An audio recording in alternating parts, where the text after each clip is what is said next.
I must say that personally speaking, this was quite unexpected, what I saw here. There had been many rumours, but when I saw it in real life, well, I personally have not been on an excursion around a scientific research institute where I have learned so much new, to achieve carbon clusters. For a start, to convert carbon into this powder that is practically weightless. Well, it's great, yes, it's interesting in itself, but what you can do with it, well, it's just fantasy. Okay, electrolytes, we're already used to them, although if it works for a long time, then that would be surprising. At the end of the day, we're used to the fact that metals, carbon, some sort of electrolyte, battery if you like, can work for 3 or 4 days and then you throw it away. But if an electrolyte can work almost indefinitely, then a current can also be limitless. Well, I hardly know how to put it. In my opinion, it's extremely interesting. And of course, work on nanopowders, that we're also trying to match on level of strength and possibilities. In front of nanopowders lies a great future. I rang the Institute of Metallurgy and asked, is it possible to produce that amount? We need, say, a ton or, say, a kilogram of nanopowder. They said it's possible to produce that amount, but very rarely. But I'm in no doubt that a great future lies ahead. Work in this field, well, you can say it's to straddle across something quite progressive, especially composite materials. I'm deeply convinced that if you add to a mixture of nanopowders something that isn't nano, then the effect will disappear. It's a big problem to retain the individual properties of each component when they are mixed. But when composite materials are formed, this problem no longer applies, since each part remains intact, especially when held in a matrix. So any catalysts, I'm sure that using nanopowders to achieve super powerful magnetic properties, as far as I know, has already produced significant results. So the work that's going on here, I personally didn't expect to see this. If it were at all possible, I would like to look at some other developments that I've heard spoken about. In general, there are so many ideas that it turns out that what we're dealing with is a brilliant inventor. Taking, for example, this transfer of energy. Of course, it's, as some people have said, all never land.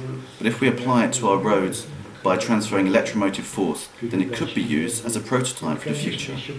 I like this idea that somewhere outside the ring road outside Moscow is a large generator that is fueled by all the petrol that cars would need, but within the city there are only completely silent cars that run entirely from energy taken from beneath the road surface.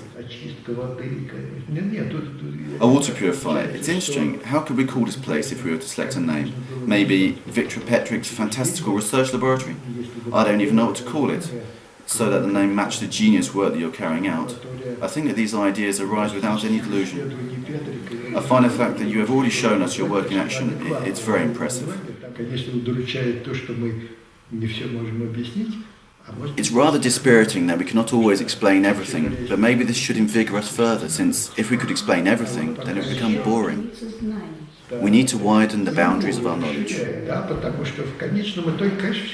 the end of the day, everything can be explained. It's pointless to suggest that Victor Ivanovich has been given a connection with God that provides him with instructions of what to do. It's all the same, it's all hard work and talent. At some point, everything can be explained. But it is extremely interesting when during the course of one's work we come across these effects that are difficult to explain. This probably is the most valued part, since if everything could be explained, then, well, I'm repeating myself, it would all become boring. I'm very impressed that today, I think, many people could discuss and see, if only just to be inspired. One of the most valued points is that all these ideas have practical applications, and some of them have already been put to use. For example, the water purifier, to break down the structure of water so that the water itself forces out the impurities, and then the impurities themselves can be oxidized at the outside of the tube and the result is clean water.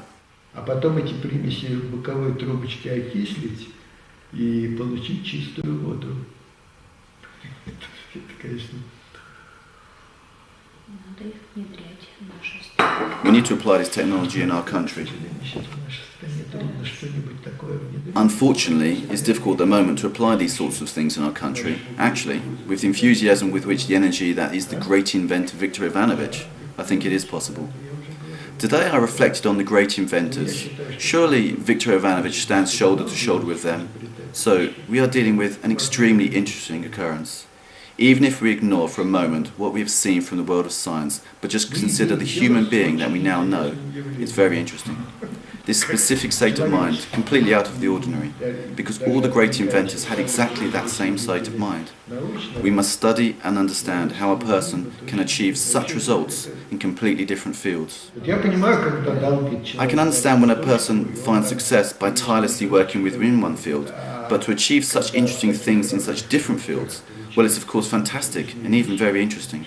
I am very satisfied with today. I think that if we had taken a boat trip instead, then we wouldn't have seen a millionth of what we saw today. Even though I really do love St. Petersburg, I'm more used to calling it Leningrad. In my youth I saw a number of cities, but this is one of the most beautiful. But everything is so interesting today. I think that we barely regret at all the fact that we didn't get to go on a boat trip today, but instead came here. We have learned a great deal.